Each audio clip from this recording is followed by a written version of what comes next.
All right, ladies and gentlemen, welcome to another episode, the first episode of 2025 of Beyond the Album Cover.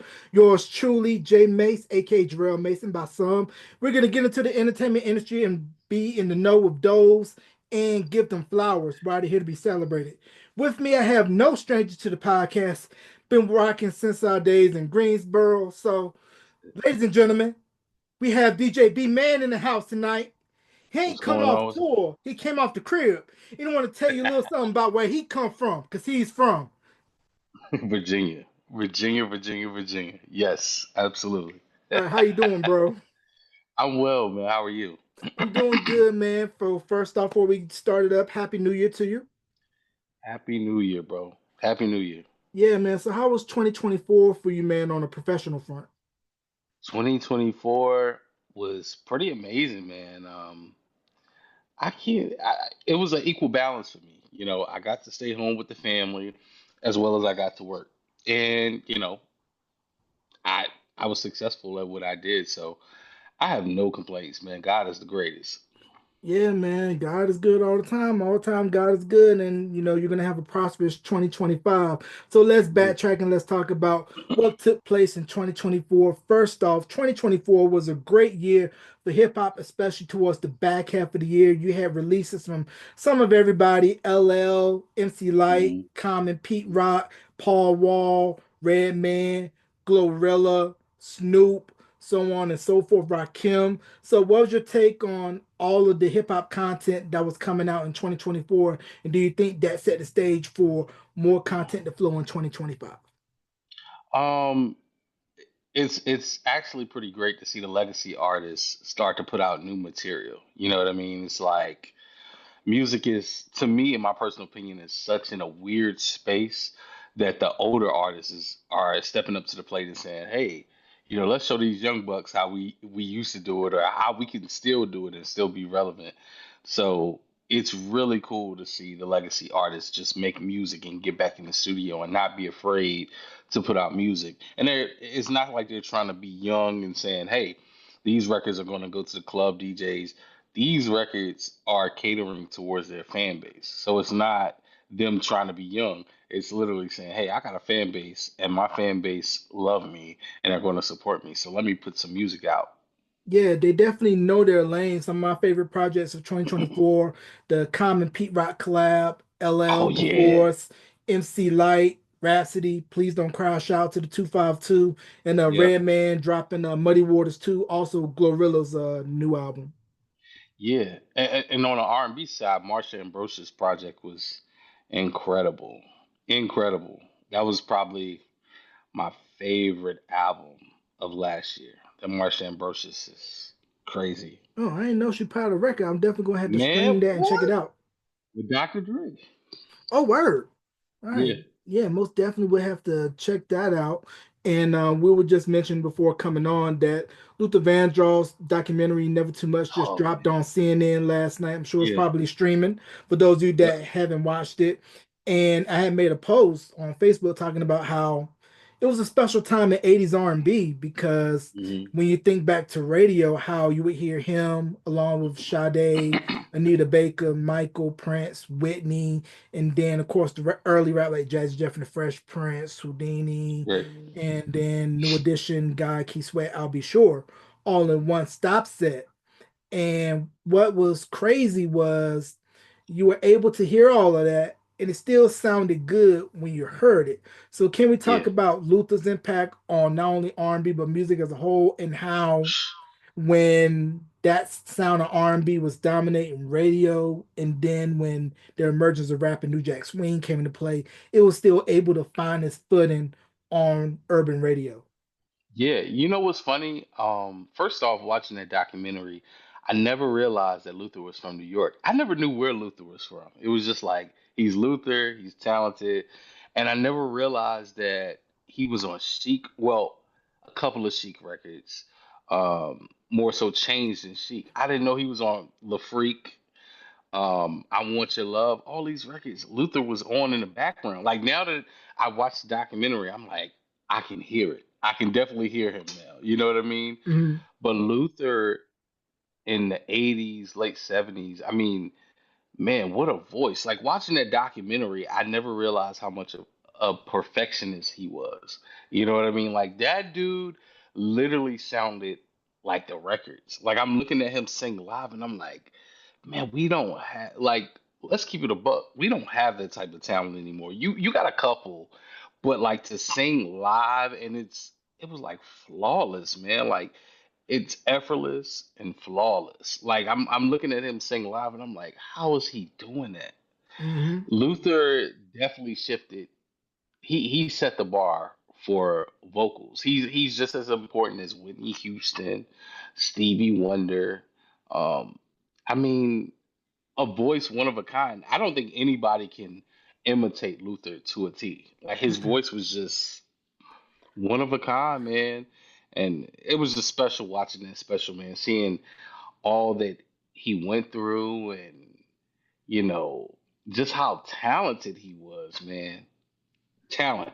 Right. And to think about his big records were all cover records because, House Exactly. is Not a Home, So Exactly. Amazing, Anyone Have a Exactly. Heart, all of them, Dionne Ward, Superstar, originally covered by the Carpenters.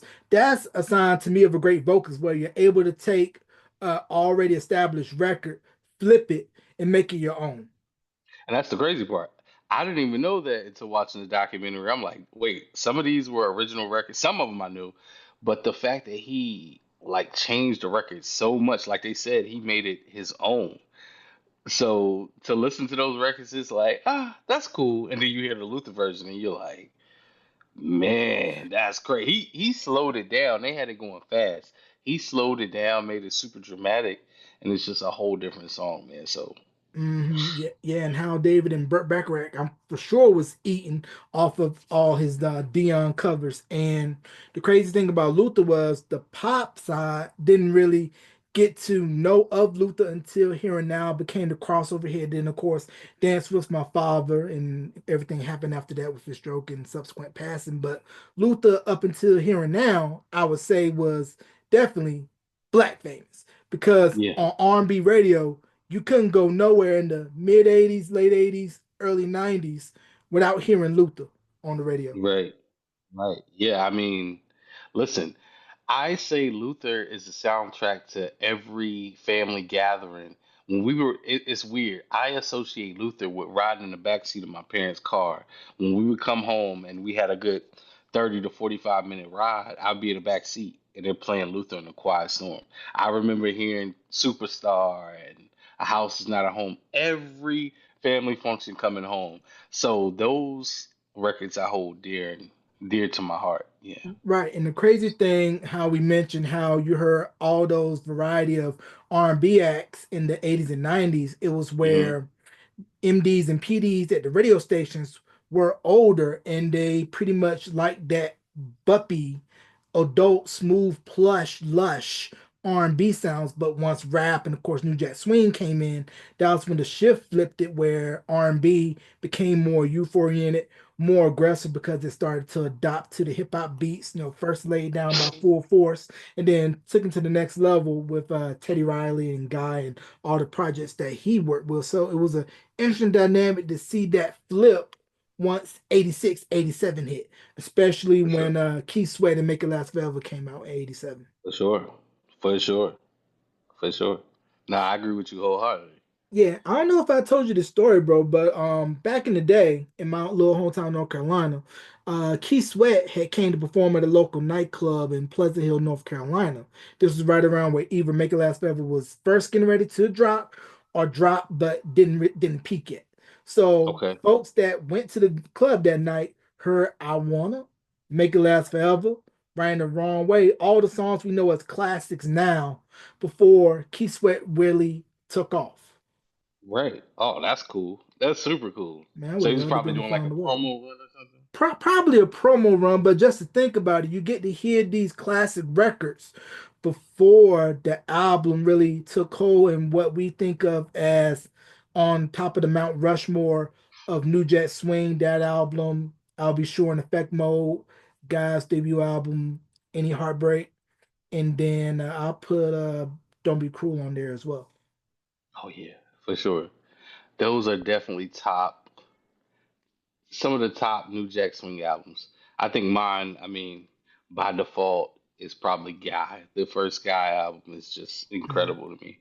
Yeah, definitely a great record. And I had a chance to interview Timmy Gatlin and Kyle West. Crazy. And Timmy, because if you look on the original album cover, he was on the front and they Mm, had shipped the albums off and everything. And then when he left, they didn't have time to do a reshoot when Damon came into the group. And then Kyle had confirmed that You Can Call Me Crazy was originally for Al B and it was supposed to go on in mm, effect mode. But what happened was Gene Griffin had ended up taking that record, keeping it for Guy. And then they just mm. left Al B singing on the backgrounds.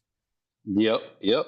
I definitely heard that story, which is crazy, Yeah, crazy. yeah, but when you think about in effect mode, just this transition to the album, that Mm, was a strong, I'll say 8. I won't even count the Spanish version of Night and Day to make it 9 tracks, but it was a strong 8 tracks off of mm, that debut album. I mean, I heard the original demo for Night and Day. I like the drums on it. It was a lot dirtier, a lot gritty, but to hear the polished studio version, that's what gave it its pop push. Then, of course, it was history after that with Rescue Me, Off on Your Own Girl, and then his later projects like Private Times and Whole Nine, Sexy Verses.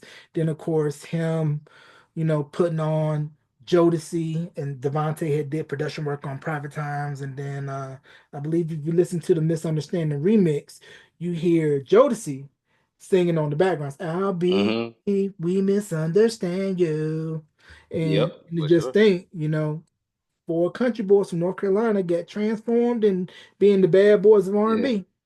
yeah, yeah. Nah, Jodeci is a whole different story, man. Incredible. Devontae, I'm a whole nother fan with them, like the basement and all that. Like, Mm. man, now you're talking my language. Yeah, I don't know if you saw the interview that Casey did on the R&B Money podcast with Tank and Jay Yes, Valentine.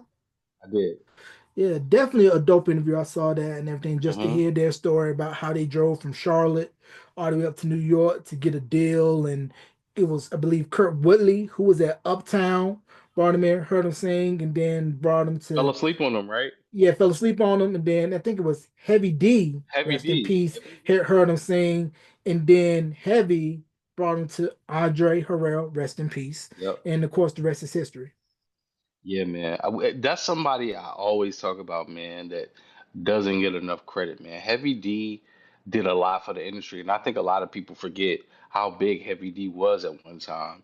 And he was, to me, the blueprint for the big boys to be Right. smooth and cool, like Rick Ross and those rappers, those bigger rappers. Right. It's Heavy D, man. Yeah, I always thought Heavy D could have had the same crossover appeal like Will. Had an exec, saw his show, saw his personality, like, okay, we're gonna do the same thing with Will with Heavy. I mean, Heavy D was an unlockable character on NBA Jam TE, along with Will Smith and Jazzy Jeff. Yeah, I do know that. I just found it out like 2 years ago, which is really cool, but I didn't know Heavy D was on there.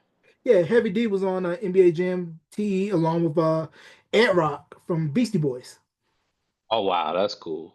Yeah, Super cool. yeah, Questlove actually just did an interview on Questlove Supreme with Ad Rock, which was really dope and really interesting to hear. So while speaking of Mr. Jazzy Jeff, I understand that you had the time of your life, the once in a lifetime, felt like I was in a dream, but I'm Mm, not. You got to go to the mm, playlist retreat. What was it like when mm. you first got the nab that I got the exclusive Whew. invite and you pull up. So I want to hear everything. So I'm just gonna shut up and Oh let man, you you go. ready? You ready for this long, Yes, sir. drawn out story? We going Questlove Supreme today. I want everything.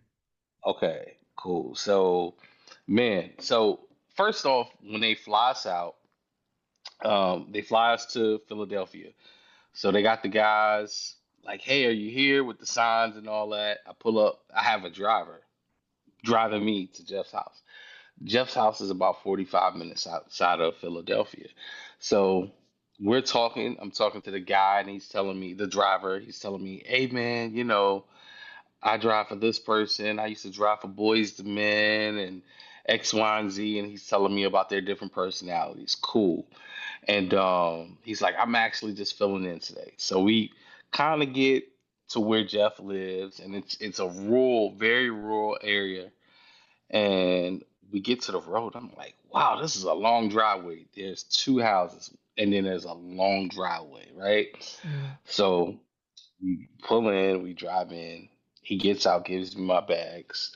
The first person I see, well, two people. I seen this guy named Gene Brown who is like famous for giving. I don't know if you ever heard of Gene Brown, but this guy is like the cheat code. He gives producers samples, Just Blaze, Knife Wonder, Large Professor, you name it. He is the minstrel show. All those samples came from Gene Brown. So I see him and I know him. He lives in Charlotte. So I immediately say, Gene, what up?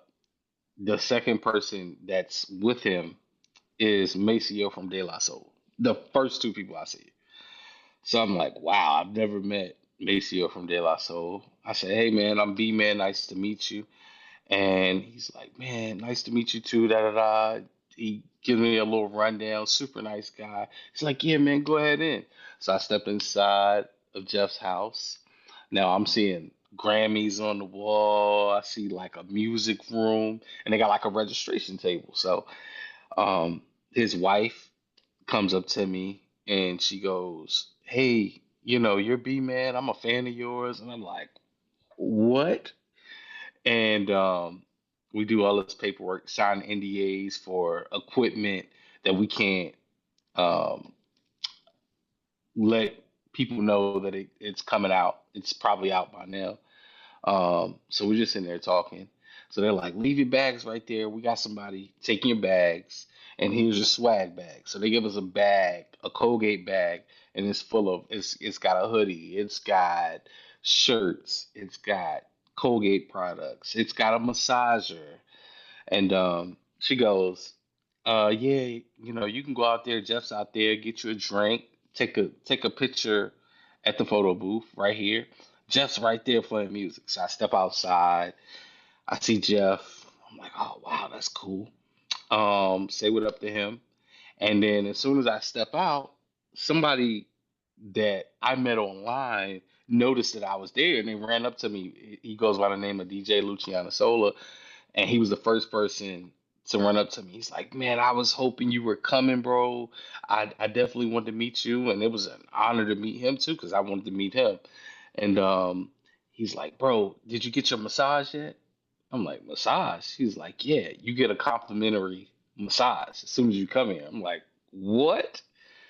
So I'm like, "I'll get that in a second. Let me make sure my bags are where they're supposed to be."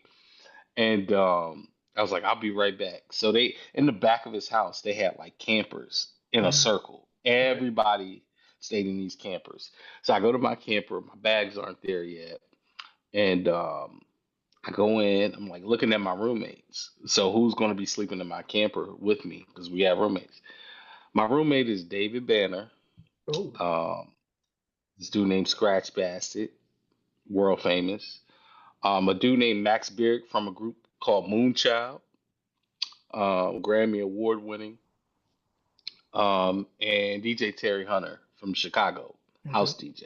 Okay. These are my roommates. So I'm like, wow, this is crazy. And then I see my name on my bunk. I'm literally standing there like, bro, I don't. What am I doing here? I'm from South Boston, Virginia. What am I doing here? Um, so after that, I go back out, and I'm literally like, I feel like I'm walking on cloud nine because I'm like, this is unbelievable. This has always been a dream of mine to go.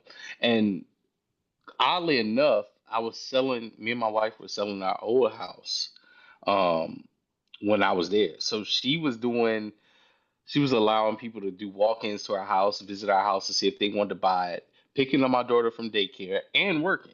So shout out to my wife for holding down the fort because otherwise that's typically my job to pick up my daughter from school because I don't work during the day. So yeah, shout out to her. So meanwhile, I go back up there and I'm just seeing everybody. I'm like, yo, that's Pasta News from De La Soul. Like in my mind, I wasn't You on the wasn't outside. fanboying. Nah, but in the And inside, inside, okay. you're a fanboy. So yeah, so I'm sitting at a table, and me and Clark Kent, rest in peace, Rest in my peace for brother sure. Clark Kent. We had recently got pretty close to the point Mm, we talked a lot on the phone. mm, This is my first time meeting him in person, but we would talk all the time on the phone. So I get to meet Clark Kent in person. One of the coolest people I ever met. One of the most inspirational people I've ever met. And he just, man, he left a fire burning in me, as far as the words he instilled in me. You know what I mean? Like to this day, mm. his voice plays in my head every day I wake up.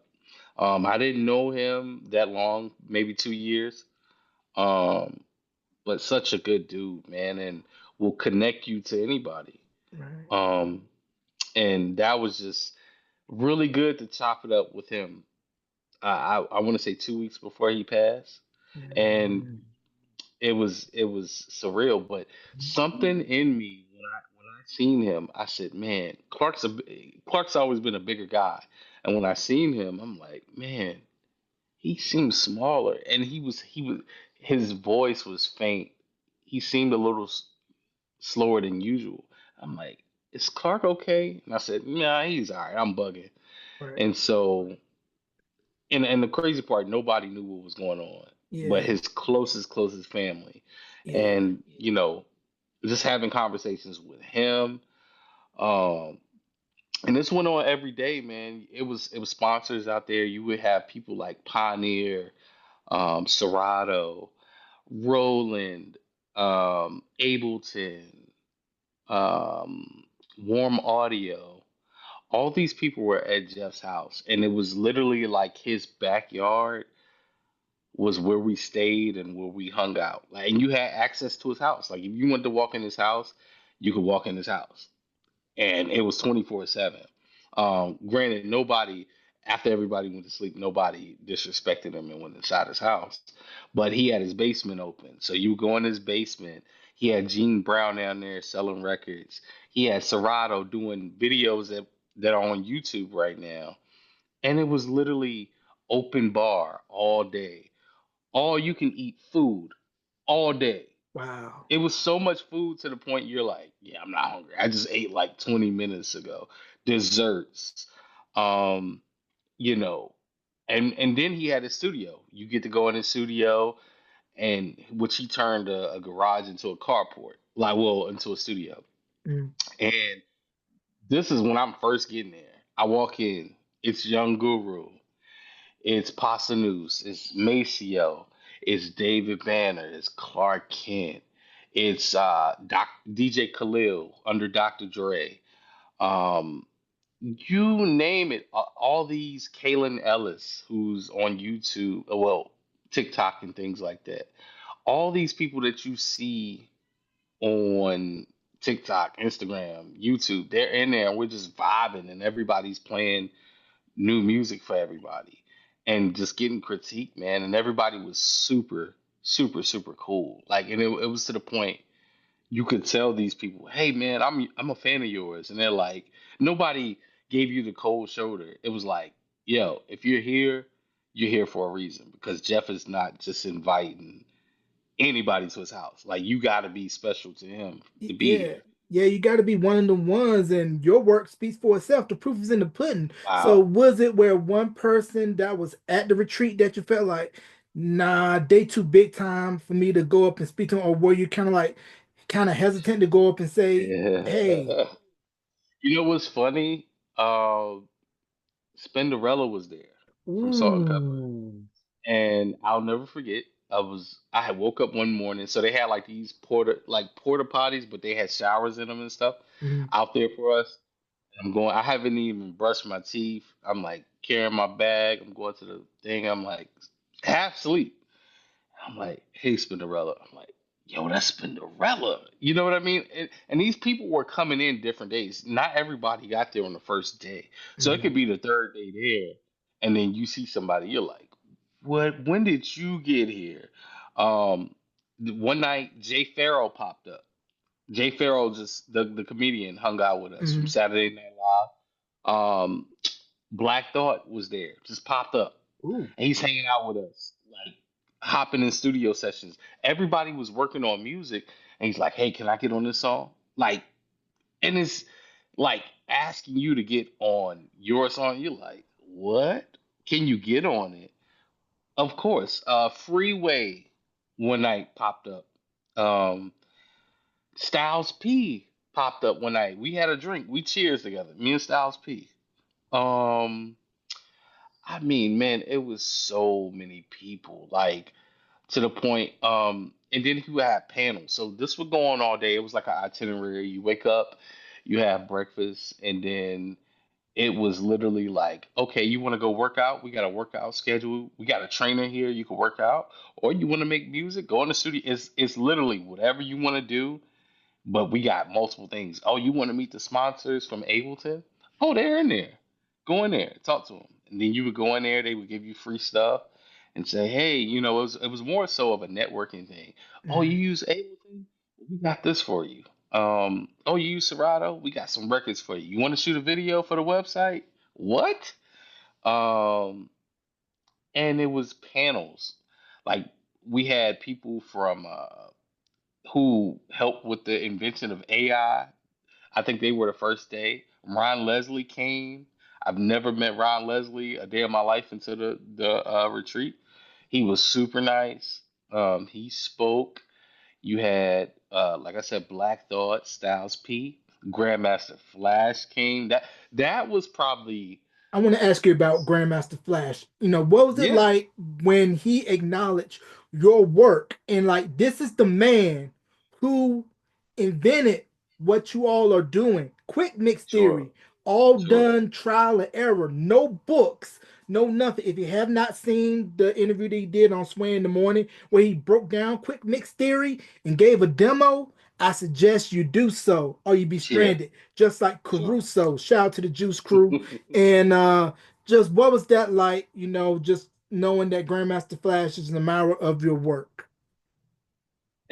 Listen, it's unbelievable, man. About a month ago, like that was the first time me meeting him in the flesh. Um, about a year or two before that, Jazzy Jeff was in his kitchen and he took a video. I'll send you that video too. And he's sitting in his kitchen and he puts the camera. It's like my logo, and he's playing the edit of mine, and he puts it on flash. And he sent that to me, and I bugged out. I'm like, what? Like two of my inspirations sitting playing my work. One of my main inspirations recording it, and then the foundation is right beside him, like giving him the crazy face. So that for me was enough. And then a couple of weeks ago, I get a random call from this guy. We call him Dan the Man, who was Jeff's. He runs his stream, right? Mm. And he calls me. Well, he texts me on Facebook. He's like, "Bro, can you FaceTime me like right now?" And I'm like, he was like, "I don't have your number." Okay, so I FaceTime him. He's like, "Yeah, man. I'm at the studio." I'm like, "Oh, okay, cool." I'm like, so what's going on?" He goes, "Man, I got somebody that's dying to talk to you." And he passes the phone to the guy. This Grandmaster Flash. And I'm like, "What?" And we talk, and he's like, "Bro, how old are you? Da da da da. Hey, man, can I have your phone number?" I'm like, "Flash, can you have my phone number?" "Of course you can." He's like, "Can I call you?" And now Grandmaster Flash is like my older uncle, man. Like I talk to Flash probably every other day, like Wow. FaceTime. Like the other day, Wow. I was on Zoom with him, Wow. trying to teach him some Ableton. So Wow. it's really surreal, Wow. man. But the Like I crazy part, bro, I'm just hearing you say Grandmaster Flash is wanting to connect with you. And to just think about the man that started it and just hearing the stories and him yeah, saying, Yo, I've been watching you, I've been listening to you, I see you, I understand your worth, I know your worth. Like I yeah, told you when you posted about it, man, you belonged in that room, bro. man. You know what? I still feel like why was I there? But I I'm so appreciative of it because that was a goal of mine. Hopefully, I'll get an invite back next year. If I don't, man, I'm still part of the family, but hopefully, I'll be back next year. And I'm just so appreciative, man. Like, and to go even deeper into it, man, like the last night that we leave, well, the night before last, they split us up in teams, Mhm. and in your team, you may have, I think it was like 4 or 5 people in each team, but you may be working with whoever. You may be working with Clark Kent. You may be working with Young Guru, and they had teams. So my team um, was, oh my God, I'm messing his name up. Uh, Dre Harris from Dre and Vidal, who produced Butterflies for Michael Jackson. Mhm. This was my teammate. Uh, I had Lauren Elise, who's a gifted singer. Um, I had Max Birk, I want to say, in my team. I had Scratch Bassett, and we had to come up with a song in 24 hours. Wherever we were, we did part of it in the studio. And here's the thing: it's literally the sponsors are there. They give you the equipment. They say, "Oh, you need a mic. You got to go out and find a mic." It's equipment everywhere. So it's literally like, "Oh, I need a mic. Or I need a whatever. I need some records." And they gave us, I forgot the guy that we sampled, but the guy that we sampled, the family gave us the rights to sample any of his catalog. They gave us like a folder song, and we had to come up with a song off Mhm. of those records. Like we picked whatever we wanted to sample and make a song out of it. Mhm. So we had to do this in 24 hours and make a complete song. So needless to say, I think we came up with 29 songs. So we got enough to do a Mhm. double album. And I think Crazy. Jeff is putting that out Ooh. um, maybe this year. Um, hopefully. But yeah, like I would say the lead of my team was Dre Harris. I'm like, bro, you produce Caught Up for Usher. You produce it's a superstar? Superstar for Usher. Mhm. Butterflies for Michael Jackson, Floetry, you name it. This dude is Chris Brown, yo. Like I'm like, what do I even tell him? You know what I mean? Right. It's unbelievable to work with these people because you have so much respect for them. But Right. you know, nobody was like Hollywood. Everybody was taking ideas, and we all just collabed on a song. So it was pretty much where creators were getting together and was pretty much kind of putting stuff in the pot, taking stuff out. It kind of felt like Yep. making the band, but with established DJs and producers. Yep.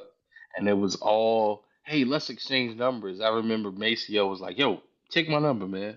Like, bro, do you know who you are? You're Maceo. You know what I mean? Like, Mm. everybody was like that. It wasn't, hey, man, it was no security. No, it was literally us sharing the porta potties. Like Maceo using the same bathroom I'm using, using the same shower I'm using. Mm. It was no Hollywood, man. It was everybody just being cool, no security, everybody being cool, man. It's really surreal. Man, it sounded like it felt like a music workshop mixed with summer camp. That's that's exactly what it was, and it was food. They had it, catered all day, every day. I mean, to the point they would have a midnight snack. I'm like, bro, I don't need any more food. I don't need any more drink. Like they had liquor if you wanted that, and some other things if you indulge in those things. Mm. Yeah, yeah, yeah, You yeah. know what I mean? So I mean, it was just a good time. Nobody acting crazy. Everybody gave Jeff his respect and didn't Mm. disrespect his home, and everybody was just cool, man. And I think it was more so of a networking thing than anything. And so now it's like everybody knows everybody, and we're just one big family. Yeah, so you kind of felt like Will and Old Boy in that episode of Fresh Prince when BBD was shooting the video in Yeah, the house. You were like, man, I'm just trying to yeah, get home. yeah, exactly. It was to the point, man. The last day, everybody was like, "We don't want to go home. This has been amazing, amazing to just come here and work with the creatives that we work with. I mean, literally, they had somebody in Jeff's studio cutting records. Like, say you had a song, right? Mhm. Or edit, whatever. They had a guy in the studio cutting it on vinyl. So, say you're like, hey, man, I want my song on vinyl. He'd be like, okay, how many copies you want? Word, custom made vinyl. Custom made vinyl. They were giving us t-shirts, gear. Like, it was amazing, bro. Like, to the point, I'm like, what is he getting out of this? Not really, but like, he didn't have to do that. Like, Right, right. amazing, bro. Yeah, so I I'm could sure. talk about Yeah, so I'm sure you're like, so you flip the hat, then you bend the hat, then you it. stretch the hat, Yeah. then you do this with the hat. Yeah. Yeah, if you know, you know what I'm talking about. The So, starter hat. so you're kind of waiting, to be like, okay, am I gonna get thrown out of the house like Jeff when Uncle Phil, rest in peace, James Yeah. Avery, who I don't know if you know, bro, he was from Suffolk. I did not know that. Yeah, he was from Suffolk, Virginia. Didn't know that at all. Yeah, he was from Suffolk. But man, definitely dope. And I had shared this with you from Facebook. I don't know if you got a chance to listen to it yet. Marley Marl, it was maybe a couple of days after TJ Swan, rest in peace, from the Juice Crew passed away. He Mm. had played on his show on BLS the unreleased TJ Swan demos. No, I gotta check that out. Yo, it's fire, bro, because he had said TJ Swan was they were working on the album. And apparently, TJ Swan had a deal lined up at Arista, but he ended up passing on the deal to go be a family man and raise his kid and everything. But I was thinking, with TJ Swan's vocals and the beats with Marley Marl, I was like, that could have worked, especially once Al B popped Yeah. off. I'm like, Yeah. that would have worked for TJ Swan. Yeah. And that high register for sure. For sure. Mm, yeah, because that stuff kind of reminds me of, Al B and Ralph. And speaking of, Ralph Tresvant and New Edition, it was just announced that on February 12th that they'll be doing a vinyl reissue of the Heartbreak album. I heard that. I heard that. I got That's my really cool. pre-order already. I got the clear joints. Oh, you got the clear ones. Yeah, yeah. So my wife surprised me for my birthday and got me the all-in-one record player, CD player, cassette player. So I'm re-upping my vinyl because most of my vinyl's back home in NC. So, Okay. I got the Heartbreak joint on pre-order, but just kind of just going through the record store and kind of sifting and seeing how much those reissued vinyl records are getting charged for. It's nasty work, bro. It's crazy. It is very crazy how much they're charging for reissues. Yeah, it's nasty, nasty work, bro. I had dropped a good sum. Wife like, what? You dropping this much? I'm like, you lucky I ain't got big time money to buy somebody out their record shop. Because I'm sure you probably heard stories of DJs doing that where they'll go crate digging and they like a store and they say, hey, how much will it be to put you in retirement and buy out the whole store? Yeah, yeah, for Huh? sure. Shout out to For DJ sure. Cash Money. Cash Money. Huh? Shout out to DJ Cash Money. Yeah, yeah, man. One of the baddest DJs. If you have not seen his DMC routine from '88, which I believe won him that DMC battle, you definitely it's a master class in DJing for Yeah, sure, for sure, for that's my sure. man, Cash Money. Cash Money is Hmm. the man. Yeah, Cash Money is it's the man. But let's talk about Marley Marl and how Hmm. I mentioned earlier TJ Swan and of course Juice Crew and everything that came out of the Juice Crew. Rest in peace to Biz Markie and TJ Swan, of course. And what was it about Marlon Marl that really set the stage for what was to later come for all the other acts that followed? And then, of course, he did a remix for Paul Abdul for Straight Up. Okay. Yeah, yeah. Marley Marl to me is a key element because, in my personal opinion, he was the first producer to sample. When everybody else was replaying, Sugar Hill had bands replaying Good Times in their own, remixing it pretty much, replaying it. Marley Marl would take "In Peace to President," sample it, and put it together with two samples. So, in my opinion, he's an important part of hip hop, New Jack Swing. Mm, He's all of those things mm, because nobody was sampling, not to my knowledge, right. before him. They were replaying the song. It was like you said, they pretty much had the band in the studio going note for note, like what Sugar Sure. Hill was doing, but Marley Marl took the records, sampled it, and flipped it. And I don't know Hmm. if you saw this on YouTube. It was a video he did some years ago for Dubspot where he was recreating to make the music with your mouth beat Yeah. on the Yeah. Akai. And he had Yeah. said that he had got the idea for the shaker because he heard the show with Dougie Fresh and Slick Rick, and of course Teddy produced that, but he said he ain't had no shaker. So what he did was he took the mic and then in order to get that shaker effect in there, and just to think about the ingenuity of that and how Teddy had said in the Red Bull Music Academy interview when he was doing, I believe it was the show, in order to get like an echo, he had put like a toilet paper roll in the mic, bopped it, but the echo was pure.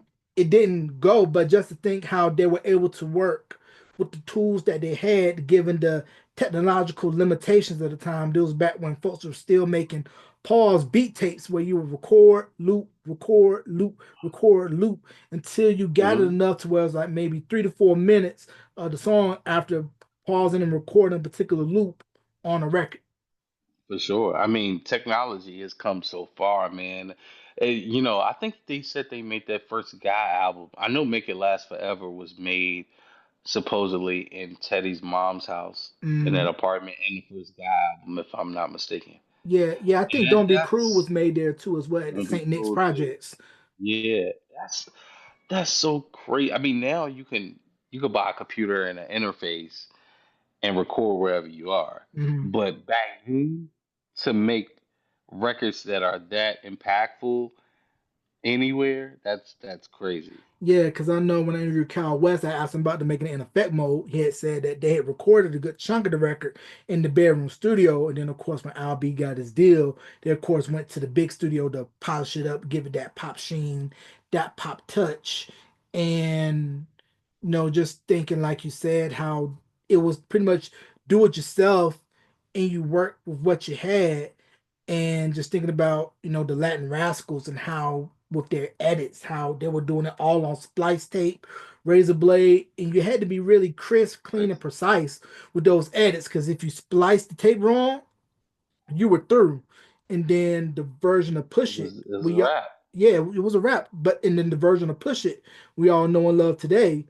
The version was done by the late Cameron Paul out of Camiel in the Bay Area, and it was the version that really put, excuse me, Salt and Pepper over, and it was just crazy, just to think how you know, they were able to do what I like to call musical reupholstery, where you take an old piece of furniture, put some new fabric on it, and make it your own, just like how Dapper Dan was taking a lot of those big luxury fashion houses fabrics, Hmm.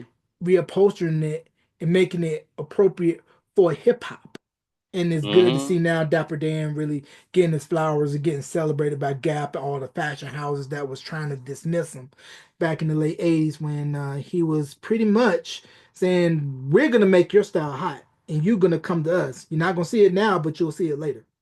Yep. Shout out to Dapper Dan. He is the blueprint. Yeah, definitely the blueprint. And I don't know if you saw Piece by Piece yet, the Pharrell movie. I have. I have. Yeah, I saw it. I went to the movie to see it. First off, bro, I'm gonna tell you, it was wild to see a Lego rendition of the Rump Shaker video, dog. Oh yeah, for sure. Yeah, and I don't know if you know the woman that was in the saxophone in the Rump Shaker video. I believe that's Bobby Brown's current wife. I believe. Really? Yeah, I believe that's Bobby Brown's current wife. That's in the Rump Shaker video with the saxophone. But it was so nuts just to hear Pharrell's story and how Teddy set up shop and really gave a whole region of VA, the Tidewater area, a chance to really succeed. And of course, if you listen to my interview with Mike E, he really tells the story of, the Neptunes and the talent show and all of that good stuff at Princess Anne and just how, you know, if it wasn't for Future Studios, I don't know if we would have heard of Chad, Pharrell, Shane, and Mike. Man, Mike Etheridge. Chad, Pharrell. You got Bink who came out of there. I don't know if you Yeah, Bink yeah, is yeah. a good friend of Mm, mine too. mm. I didn't know Bink did Don't Leave Me Girl. Oh, I I didn't know didn't that know either. that until last year with Teddy. Yeah. Mm, You got Rodney Jerkins who came from Teddy too. Um, I actually got to visit Future Studios the day it burned down, which is so crazy. I have a picture of me standing in front of Future Recordings when it's literally burned to the ground, but you can still see the sign. wow, that's dope. Yeah, That's crazy. dope. But the crazy thing when watching that movie, just thinking about the Neptunes run and just listening to those records being played back, and to say, bro, that was our area. I mean, granted, kept a whole bunch of freestyle battles going in classrooms and hallways all across Absolutely, America. absolutely. Yeah, man. The Lego movie was incredible to me because at first I was like, I don't know if I'm gonna like this. It's a Lego movie, and it kept my attention to see those videos remade with Legos dropping like it's hot, Rump Shaker. It was super cool, super Mm, cool. yeah, definitely. For the kids and of course for the adults. And I believe I had heard that Frontin was originally intended for Prince. Absolutely. But Prince passed on it. Then I guess once Prince passed, I think Usher tried to see if he could get it, and then it was like, nah, I'm gonna keep it for me. To me, if Pharrell wouldn't have cut it, I probably would have gave it to Justin because it would have sounded like something that would have fit off Justified. Yeah, for sure. That's another incredible album. One of my favorite albums of all time is Justified. Like that album, it's probably two skips on that album, and that's for me. But Mm. other than that, that album is flawless to me. But yeah, do you know what fronting is? So Pharrell recently got taken to court a couple of years ago for blurred lines. Mm. He does this a lot, but people just don't catch on. He's been doing this for years. I can tell you multiple records and what the flip is. Right. So fronting, all that is Alphabet Street by Hold Prince. on, wait, wait. Ding, Boom, ding, boom, boom, ding, boom, boom, ding, boom, ding, boom, boom, ding, and boom. then you got ding, ding, ding, ding, ding, ding, ding, I'm ding, gonna drive ding. boom, Yep. boom, boom, down Alphabet Street. That's all you're gonna get because I don't want the state to sue me. And speaking of Prince, I saw the video on the Places Retreat with DJ Melstar. He was cutting up 45s of Alphabet Street, and I was like, yo, to cut Yeah, up 45s like yeah, that, I'm like, mm. I don't yeah. think nobody does scratching on 45s like that. I think the last person that probably truly did that was, of course, the late great DJ Mark the 45 King. Rest in peace. Yeah, man. Yeah, that's a whole nother. I mean, people collect 45s, but it's not a lot of them. You know what I mean? And it takes talent to actually play 45s. You just not just gonna jump out there and be playing 45. So, Mm. So, what would you say is the difference between a DJ cutting on 45s as opposed to cutting on your standard 12-inch? the control, you can literally move your hand back and forth and keep the needle in the groove. With a 45, it's very, very delicate. You move your hand a little bit, the needle will skip, and the sound. A 12 inch has made the sound better. Like if you listen to a 12 inch versus a 45, a 12 inch you hear the bass and everything. A 45 was designed, from my understanding, is designed to play on a jukebox back in the day. Mhm. They would just pick them up, and so they're smaller, so the grooves are tighter. So it does. If you play a 45 versus a 12 inch, the 12 inch is gonna sound. It's gonna blow it out the water. The 45, it's there, but it's not. So You it's don't more hear any a compressed. lot of bass. Exactly.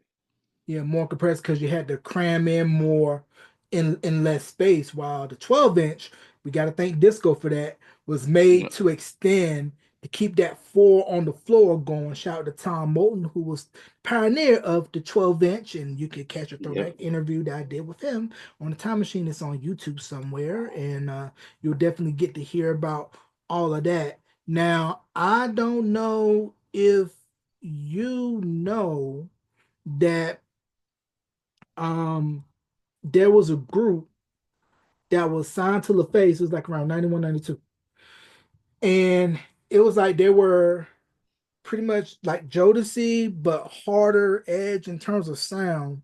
Howlin' Place Mobsters. I think I told you about them earlier. Okay. And it was a group that was produced by Dallas Austin. Yeah. Yo, another person who reached out to me last year, Dallas Austin followed me on Instagram, and I was like, "What?" And he reached out. Super cool guy. Yeah, I'm a super big Dallas Austin fan too. So I just Right. had to throw that out there. Yeah, It's yeah, yeah, true. but it's crazy to think how, if it wasn't for George Spinderella Irby for Climax, we wouldn't have heard of Dallas Austin because she gave him his big Yep. break by producing Hey Mr. DJ featuring Dougie Fresh for her. Then he Hmm. did My Music and I'll Always Love You on Troop's Attitude album. Then of course ABC, Boys to Men, and all of the work, that followed after that. Hmm. Yep. Dallas Austin is a big piece. He's just as important to Atlanta music as Jermaine Dupri. To me, they are like the bar there. You know what I mean? Like they were the first two. Mhm. And then, when you think about that whole Atlanta movement, ABC and Crisscross really popped it off for everything that Yeah. came after that. And, with Outkast and with Players Ball and how if it wasn't for that LaFace Christmas compilation, probably no Outkast. And just to think about that, a Well, Christmas compilation sparked the careers of one of the greatest rap groups of all time to ever touch a mic. bingo. And a lot of people don't even know that's a Christmas song to this day. Yeah, because I played it back the other day. I was like, because I was listening to the whole Christmas compilation because it was around Christmas. And I was sitting thinking, I was like, the thing that they got Steam off of a Christmas record, and that spawned the Southern Playalistic Cadillac Music, AT Aliens, Aquemini, Stankonia, Yep. Speakerbox Love Below, and everything else to come after that. It's Yeah. crazy. And like I said, to think it all started with a Christmas song. Yeah, man. Yeah, Yep. yeah, it's nuts. And then I went back and listened to Totally Crossed Out, and I had a chance to interview Joe the Butcher Nicolo, and just Oh how, wow, from Rough House? yeah, yeah, Joe the Butcher, yeah, interviewed Joe the Butcher, Wow. and just in listening to Totally Crossed Out, it was where him and JD had that perfect blend of where we're gonna have hard beats, but make lyrics that are kid friendly. And of course, they knocked it out the box with Jump, with the Funky Worm, Ohio Player sample, Jackson 5 sample, and Crisscross was out of here. I mean, you and I Yep. lived through that era. I mean, Crisscross was everywhere. Yep. Absolutely. I actually, shameless plug again, not bragging, but I have the session to Jump, like the pieces, and it's so crazy because that Jump is probably one of the first hip hop records I heard with My Mind's Playing Tricks on Me, They Want Effects, and Tonight by DJ Quick. These are the first hip hop records because I was born in '89. Mm, So, um, hearing those multi tracks, you can hear Chris talking, and they talking. It's the coolest crazy, thing ever, bro. Because you crazy, hear the behind the scenes stuff that you didn't hear. Oh man, it's crazy, so cool. crazy. I'm gonna have to Oh listen to yeah, it. definitely that. And Dawes Effects, they went to school in Petersburg, right at Virginia State. Absolutely, absolutely. They want effects. The Dodge effects. They went to Virginia State. I think Damon Hall from Guy went to Virginia State Hmm. at, for a good minute before he got into Guy. And it's crazy to think, you have Virginia State, Petersburg, you have Virginia Union out of Richmond. You had at the time St. Paul's out in Lawrenceville. Shout out to the Hmm. 434. And of course, Hampton, Norfolk State, which is now on fire since Michael Vick is going to be football coach there. And to just think when rap and R&B was really at its peak back in the day, yeah, all of them coming down south to do those homecoming shows and to hear about how legendary they were, and then of course all the kids from up north coming down south to go to school, and they're trading their mixtapes of their radio shows from their locale. Say, hey, hear this person from out west, hear this person from Sure. down south, hear this person from up north, and it was really just a cultural exchange in those dorm rooms when you're hearing those records and those tapes. Yep. I mean, like they say, man, I think Virginia has so much talent and it goes unnoticed but noticed. I mean, if you look at A Different World, Hillman was based off of, it was supposed to be in Richmond, Virginia, right? And so If I'm kind of not say mistaken. like Virginia Union, I believe. Oh If yeah, if if, exactly. if the locations in Richmond kind of basing off of So, that. And then of course, it was a different vibe. Season one, it was about to get canceled, but hmm season two, Debbie Allen came in, added the seasoning onto the show, and the rest is history. And of course, Debbie Allen and uh, Felicia Rashad, both alumnus of Howard University for sure, for sure. out Yeah, in Virginia, DC. man.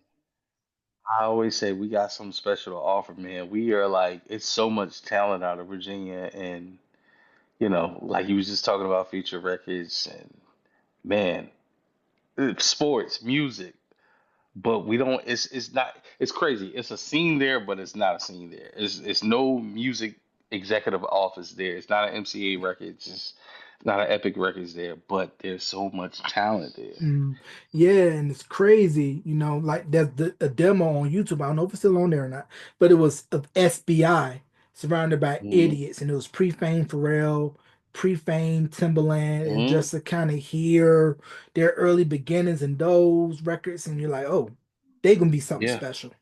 Yeah. Shout out to my man Larry Live. He was in the group. That was Tim's. If you ever hear say something with Drake and Timbaland says, "And my homeboy Larry Live was the only one who had my back." That's my man, and he was in Surrounded by Idiots. He's the one who leaked that demo. So he was in a group with Pharrell, Tim. I think it was just him. No, him, Pharrell, him, and Magoo. They were in a group Mhm. together. Yeah, because I know Missy, she was in Phase. They had a record that popped on 103. Then, of hmm course, they ended up performing for Devontae backstage, I believe, at the Hampton Coliseum. Then that's what ended up going up north to do Sister in the Basement and everything. And, hmm just thinking about how, Missy being in the Rock and Roll Hall of Fame and this year Tribe Crazy. got in. What's your thoughts on, Tribe getting into the Rock and Roll Hall of Fame? I mean, Tribe Called Quest, like, bro, I still listen to those songs now, and I'm like, how did you guys do that with the technology that was in 1990, all the way to probably 95, and then what was that last album, Love Movement, 98? Mm, How like Midnight Marauders and the Low End Theory, like how are mm, y'all making this on that? At that time, that sounded like nothing. You know what mm. I mean? And then to inspire people like Pharrell or Kanye, I'm not gonna say they wouldn't exist, but they are the forefathers to that backpack sound. Yeah, the It's the lineage of, like you mentioned, Pharrell, Kanye, Little mm, Brother, all of them mm, came off of that tree of Tribe yep, and native tongues. for sure. Which I still say was the biggest crime in music that we never got a Native Tongues album. Yeah, yeah, yeah, yeah, man. You are 100% right. That would have been so fire, so dope to have a Native Tongues compilation album with all of that talent. And you know, the Rock and Roll Hall of Fame, for those that have not been, is definitely a must go to if you are a music nerd. 6, 7 floors worth of music history, artifacts everywhere, and they have a theater playing the hippest trip in America, and they got artifacts of the big train, and they got shows on a loop. I was content to just sit there and just be all by my lonesome, but my wife and son was like, "No, we want to go elsewhere." I'm like, "Y'all could have just left me here." And then the cool thing about the Rock and Roll Hall of Fame, they have a section where it's look like a garage. You go in, and they have actual instruments where you can actually sit and play, and they got interactive, portions where they'll show you how to play certain records on the Right. guitar, on the keyboard, what have you. You can actually play it out, which I thought was really dope. So if you have not gone to the Rock and Roll Hall of Fame Museum in Cleveland, Ohio, I definitely suggest going. I Uh, want to go. go when it's warm though. Go when it's warm though, because right now, of course, it gets cold up in the Midwest, especially with that lake effect snow. Like, nope. But it's definitely a dope go to. But want to circle back to you were talking about Michael Jackson and Butterflies. I believe Marsha Ambrosius sang on the hook or Hmm. backgrounds Hmm. on Butterflies, and how I felt like his nephews, 3T, rest in peace, Tito. I felt that they should have translated their European success over here in the States because that Brotherhood album was criminally slept on. Yeah, I think I forgot the single that I had when they came out when they were signing MJJ. I can't remember what the name of the song was, but Anything? I think it was anything.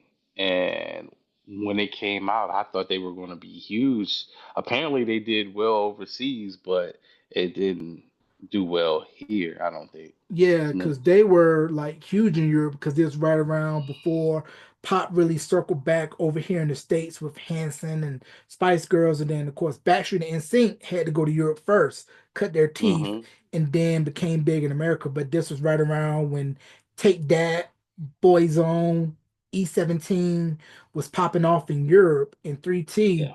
was right in the middle of that. But my cut off of the Brotherhood album was Sexual Attention, which was written by a pre-famed Robin Thicke. Oh, wow, I never knew that. Yeah, it was written by pre-famed Robin Thicke, and then the final track on the Brotherhood album, I believe it was done by Prince Marky D. Oh, wow. Yeah, I think Yeah. him and Corey Rooney. Now we talked about this before. I'm going to say this again and again and again and again and again. The Free album should have been bigger. Are you talking about with typical reasons on it? Yeah, Prince Marky D and the Soul Convention. That Yes. that that whole album was bananas. Typical reasons is my joint. I like the remix version better than the original.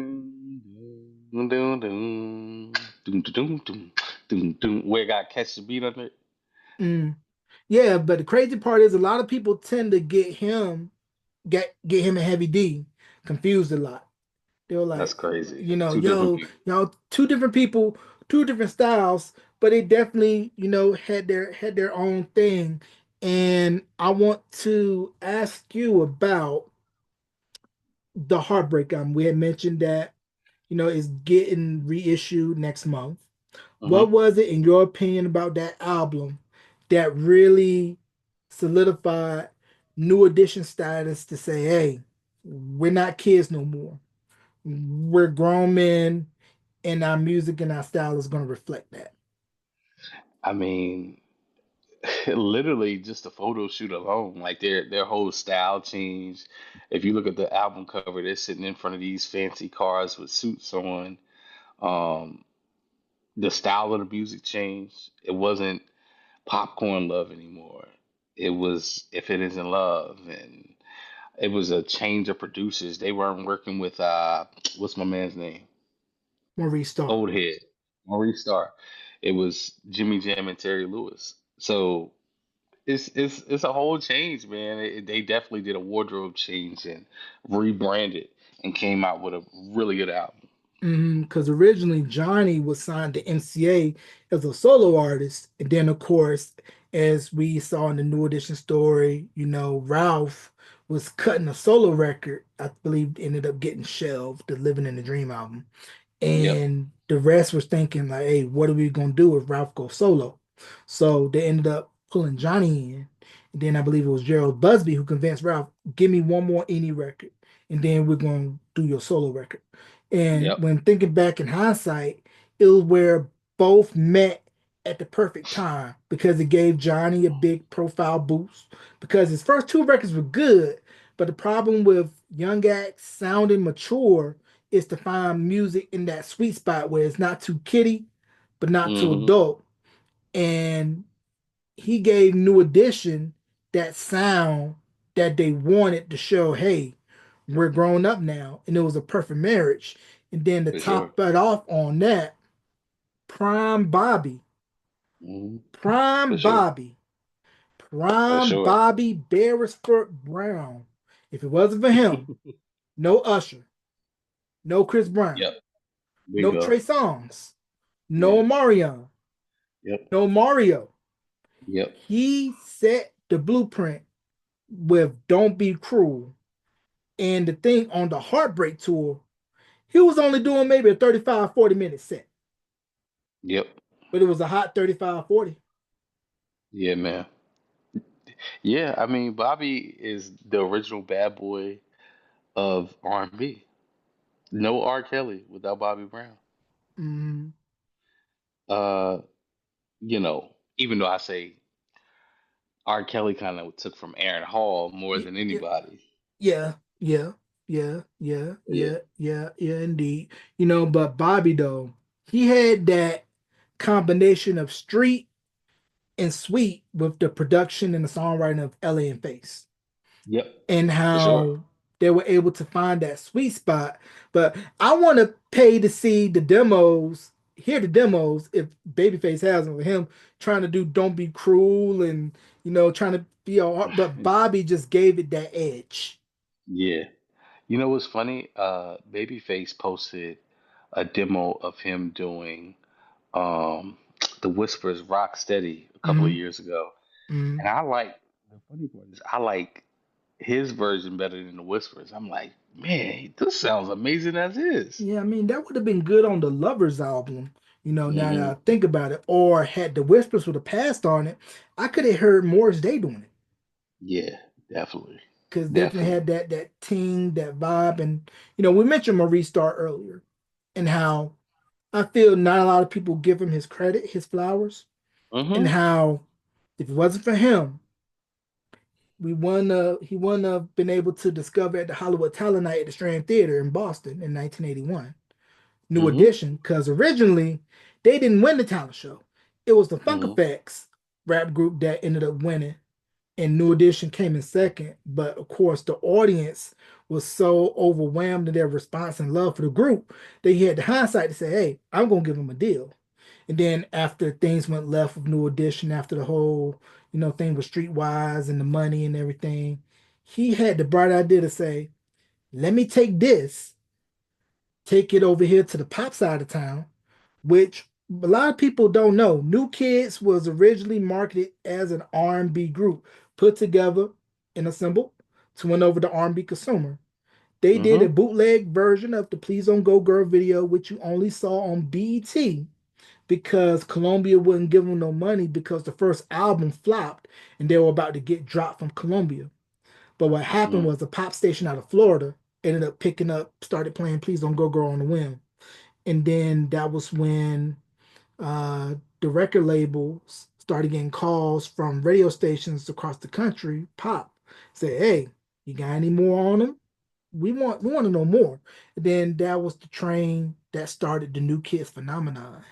And to Yeah. think how it was a black man that created that. Yeah. Mari Starr definitely deserves his flowers.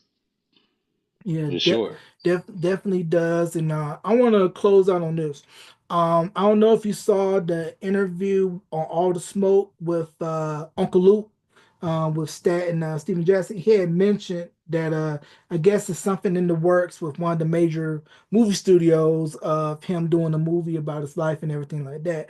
And when I heard that, I was like, they're gonna have to cut a lot of stuff out because Uncle Luke, Mr. Doodle Brown himself, Yeah. there was some stories, but just to think about, Uncle Luke and what he went through with the Supreme Court fighting for your rights, be as nasty as you want to be on records, and how he's one of the pillars of Southern hip hop when we think of, Jay Prince and Rap a Lot, think of Suave House, we think of the scene that come out of Memphis and of course Atlanta. Uncle Luke, was on there as well because this was right around the time when hip hop, it felt like it was very regional at that time where it was hard to get West Coast records on New York, vice versa, and playing down South records was Yep. definitely a hard sell. But Uncle Luke, he was really one of the first to really bring rap down to Miami, a lot of the New York West Coast guys down to Miami, and then of course everything with Two Live Crew and bringing in H-Town and knocking the boots, becoming a top 10 pop hit. And his biggest thing outside of the music industry thing was the Optimist League, the football league that he started. All those young men that ended up getting D1 scholarships, some went to the league, and just talk about Uncle Luke and just what he meant to music and how he set the stage for everything that came out of Miami with Trick Daddy, Pitbull, Rick Ross, Ace Hood, DJ Khaled, everybody that came out of 305 after that.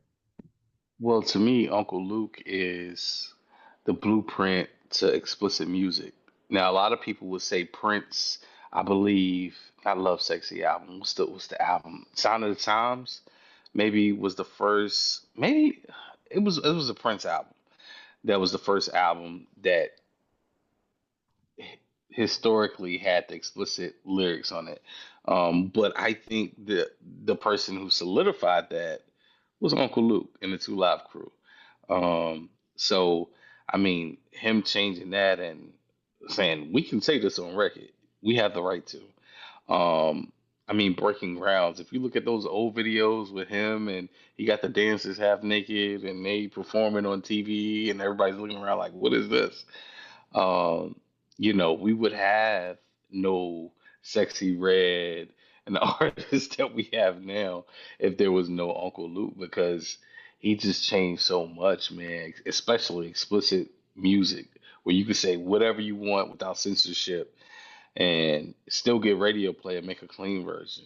Yeah, Um, yeah, yeah. which is dope because Uncle Luke, he was saying how, because he knew mainstream radio wasn't gonna play him, but he went the underground route, going over to the UK, college radio, and then what we're seeing now in college athletics with NIL. He was around University of Miami and really was pouring into them. And think of all the heavy hitters that came out of the U, football wise, and of course the Rock you know Hmm. was on the U, had a football scholarship, and just he had his hands in so many pots.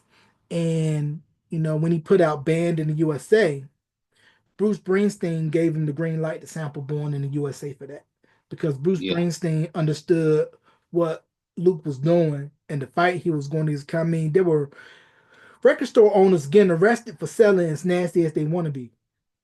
That sounds crazy. It's crazy to think about it now. I would hate to see what the album would have looked like in Walmart or Kmart, because they had the clean versions of those albums, and to think you had to do a whole lot of work to get those clean edits together in order to sell it in the big box stores, because I'm Hmm. sure there was probably a Christmas in 92, 93. Some young person wanted the chronic, and Yeah. mama was like, you ain't getting the dirty version, you're getting the version from Walmart or Kmart. You're not getting the dirty version of Doggy Style. You're saying it ain't no fun if the kids can't get none, and you're talking about ice cream and Right. not that other stuff, that French vanilla butter pecan chocolate deluxe. And you were one of those. And I don't know if you had seen or heard the Warren G interview on R&B Money, but he talks about, of course, being around Dre and NWA, because he Dr. Dre's stepbrother, and 213 was trying to get on. And I think he was talking about how they were at a NWA party, and I think a DJ had played some of their stuff, and then it caught Dre's ear, because I think Warren G had always brought the point, never try to, you know, have Dre use his influence to put him on and everything like that. But once it caught Dre's ear, it's like, okay, y'all got something. And then of course, Warren G ends up signing the Def Jam, puts out Regulate, the G Funk era, that became a pop monster smash, sampling I Keep Forgetting by Michael McDonald. And he had told how when he signed his deal with Def Jam, and of course this was back in the day where you had to go in the studio to cut your album. and Yep. time was money. You had to be Yep. prepared because studio time wasn't cheap. He had told them, "Give me all the advance money. I'm gonna go buy this equipment, set it up in the apartment, do the whole album there, and bring it to you." And then the opening in Regulate was taken from the Young Guns movie. And I Mm-hmm. believe he had said they had, I think, ran the VCR or something through the board, recorded that part onto the board, and then, like I said, Regulate just became a masterpiece, and we still bop that to this day, and it really set the stage, with Dre, of course, The Chronic came out in 92, then Snoop came out in 93, and I think Warren G was the following year because Regulate was originally on the Above the Rim soundtrack. Yep. And then Sure. I think because he still had the rights to the record, he had told Def Jam, "No, we're gonna put this out as lead on my album to capitalize off of the momentum of Above the Rim and Regulate." And the album did crazy numbers. And I want to say, bro, I know for sure that one of these days you're probably gonna have something to do with Caesars and Danville. I think it's open now, right? The Caesars and I Danville. think so, man. I think so. My niece lives right by it. I drove past it when it was first being built, but I'm not for certain. Yeah, it looks pretty nice, but hopefully it don't be like the skit in 22 twos. And you know what I'm talking about. We as a people can't have anything because we don't know how to Yeah. go in places and Yeah. act properly. But like always, man, it's been a pleasure chopping it up with you, bro. So do you have any Likewise. shout outs you want to give before we wrap? No, shout out to you once again for even wanting to talk to little old me. So I appreciate you, bro. Man, it's always love, and I've been admiring your work for a long, long time. Like I always said, we've gone back since our days in Greensboro, and just to see your come up and to see the heavy hitters recognizing your work, and I'm just amazed, and just keep going, keep striving. And once again, if you DJs need something to season up your sets, seasoning up your mixes, go support the Patreon at www.patreon.com. Just be man, no DJ, right? That's correct. And I feel the same way about you, bro. The interviews that you have are crazy. It's crazy that anybody cares as much as you do about these people and know these people because there's not a lot of people that do their research like you. So shout out to you, bro. Shout out to you. Man, I appreciate you once again. It's www.patreon.com/justbeman. No DJ. Subscribe, support, download. You won't be disappointed, and the crowd won't be disappointed either once they hear those special blends and edits that my man does. And you can catch this interview wherever you stream podcasts and at the YouTube channel at youtube.com/beyond the album cover. Ladies and gentlemen, big thank you once again to my bro. DJ B Man. B Man, thank you once again for coming on, bro. Thank you for having me, bro. Yes, sir.